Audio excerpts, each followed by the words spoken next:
Hi అండి. ఈరోజు వీడియోలో మాగాయ పచ్చడిను మా గోదావరి జిల్లాలో ఏ విధంగా చేస్తారో మీకు చేసి చూపిస్తాను.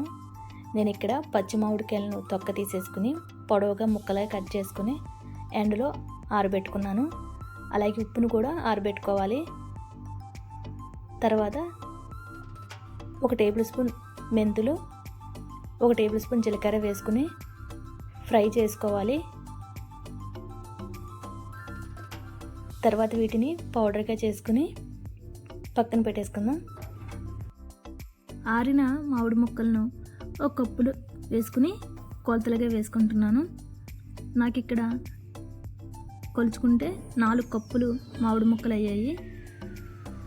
తర్వాత ఇందులోకి 1 కప్పు ఆయిల్ వేసుకుంటున్నాను.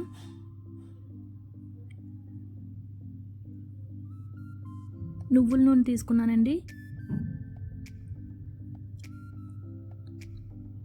ముక్కలకు ఆయిల్ బాగా పట్టేలా ఒకసారి కలిపేసుకుని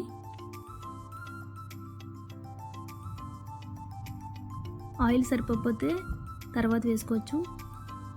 తర్వాత ఇందులోకి 1 అరకప్పు కారం పొడి, పచ్చి కారం తీసుకున్నాను. ఉప్పు గ్రైండ్ చేసుకుని అరకప్పుకు కొంచెం తక్కువగా ఉప్పు వేసుకోవాలి. తర్వాత బెల్లం 1 కప్పు వేసుకోవాలి.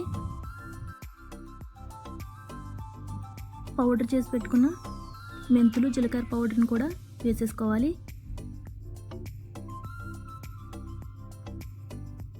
వెల్లుల్లి రేకలను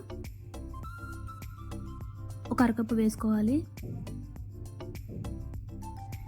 మొత్తం అన్నీ బాగా కలిసేలా కలిపేసుకోవాలి.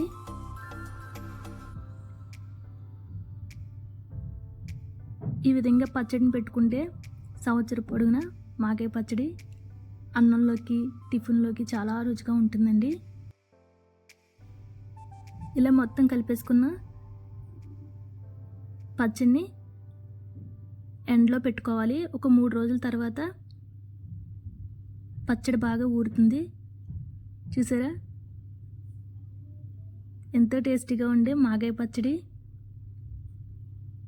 మీరు కూడా ట్రై చేయండి. చూడ్డానికి నోరు ఊరిపోతుంది కదా, తింటే కూడా చాలా టేస్టీగా ఉంటుందండి.